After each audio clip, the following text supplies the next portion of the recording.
This is the Sony A1 Mark II, the newest flagship full-frame mirrorless camera from Sony that has a bunch of really cool features packed into it that you don't see on a lot of other Sony cameras, but it's also very, very expensive. I think it's $6,500, so close to 7,000 US dollars. So for those reasons, this is not a camera for everybody. In fact, I'm not really sure it's even for me. But in this video, I do want to talk about some of those features that I do think are very unique, really interesting on this camera that I'd like to see trickle down to some of Sony's other cameras.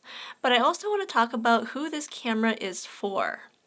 I also have this camera paired with the brand new Sony 28 to 70mm G Master f2 lens. As you can see, it's quite hefty. And so also, this lens is not for everybody, so I want to make some comments about this lens as well. Now, Sony did send both the camera and the lens to me to test out. I do not get to keep this, unfortunately. I do have to send it back, it's just a loaner. But yes, I have it here on loan. They're not paying me to say anything. They're not reviewing this video before publishing. These are my honest thoughts and opinions and first impressions about this camera and this lens. So before I talk about who I think this camera is for, I want to go over those features that I think are really interesting on this camera. The first is something called a speed boost. So if you take a look at the camera's grip, you'll notice that there's an additional programmable button next to the grip. And by default, it acts as a speed boost button. So it'll up your shooting rate as you hold it down. So if you're shooting like 15 frames per second, you could press that button to start shooting 30 frames per second for a few seconds. You could also program another button on the camera to take over the speed boost function, but I love that idea of speed boosting because, sometimes you want to get really fast, frames per second to capture something essential or fast-moving action, but you don't always want that feature. And in other cameras, such as, this is my personal Sony a7 IV, it's the love of my life in terms of cameras. I love, love, love this camera. My favorite mirrorless camera I think I've ever owned.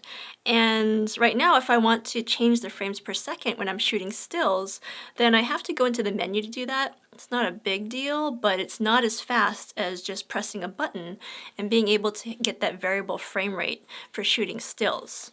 So I love that feature. Would love to see it come to something like the a7 IV, truly, or just another camera that's not a flagship. But I do think that that's one of those features that makes this A1 II a flagship camera. So it's unlikely that we're going to see it on some of the smaller, less expensive models in the future. But still, very nice if you're someone that shoots a lot of action. The second really notable new feature on the A1 II is kind of related to that speed boost, but that is pre-capture. So pre-capture, funny enough, is something that we have on action cameras. So the GoPro has had pre-capture. I think some of the other action cameras like the Ace Pro 2 has it.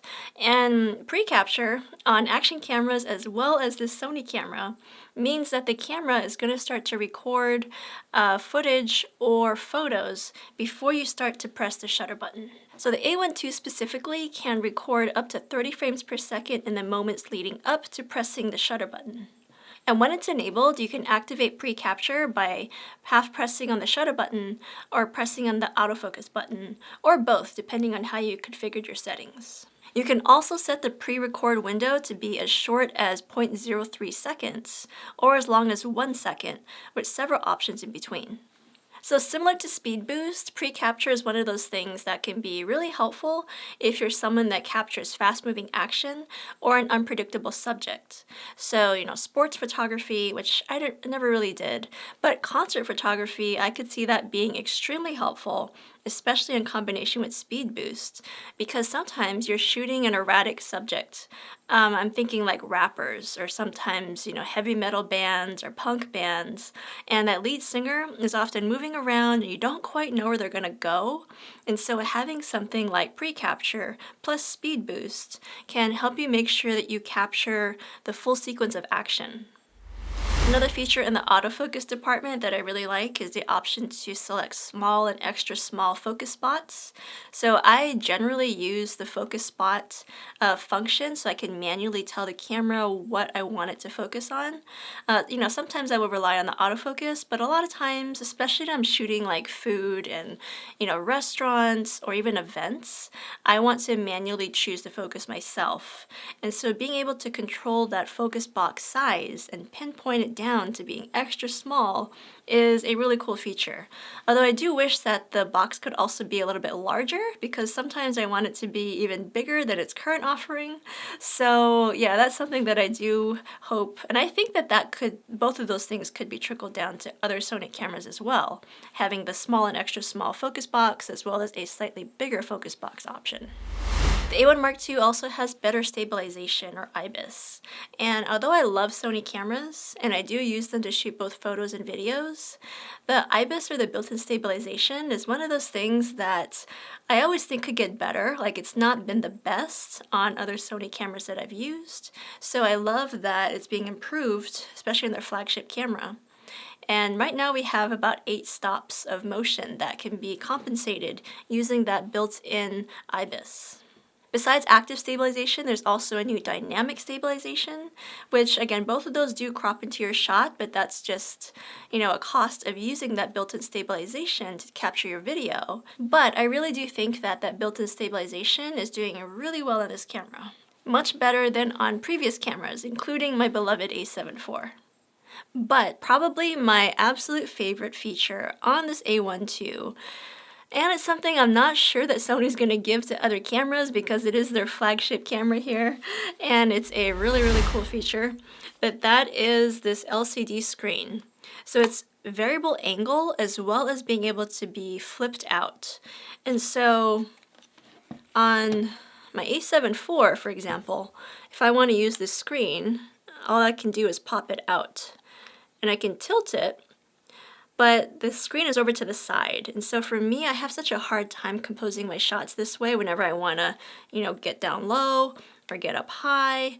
And so this is a feature that I have actually on my older A7R III camera where I can just pop the LCD out. But that camera is lacking the ability to do this, flip out screen. And so the A1 Mark II is great because it combines both of those types of screens into its LCD screen. And it keeps it relatively compact. Like, it does stick out just a little bit more because of that, extra hinge there. But I love being able to use that pop out LCD screen so I can, tilt it up or down while having the screen be in the same place, but also be able to flip it out to the side and do the same thing to get my selfies and such. So this again is my absolute favorite feature on this camera. It is probably my most used feature on the camera in the couple weeks that I've been testing it. And yeah, I don't know. I don't know if it's worth $6,500, but that feature alone, if I had the money and could justify it, that would make me want to buy this camera. But since I mentioned it, here is why I likely will not be buying this camera and why I'm not sure if you should as well, but I will talk about who I think this camera is for. So for me personally, I used to be a full-time photographer. I used to do, multiple photo shoots a day, and I was making enough money and doing enough photography with my gear that I could justify paying almost $7,000 for a camera. But over the past couple of years, my photography involvement and even videography involvement has really cut back a lot. At this point, I barely consider myself a part-time photographer. I'm more of like a quarter-time photographer, definitely freelance. I don't really have continuous photography clients that I'm working with right now. That's because I have now 2 children, 2 very young children. So I can't justify the time to go out and do these photo shoots at the moment.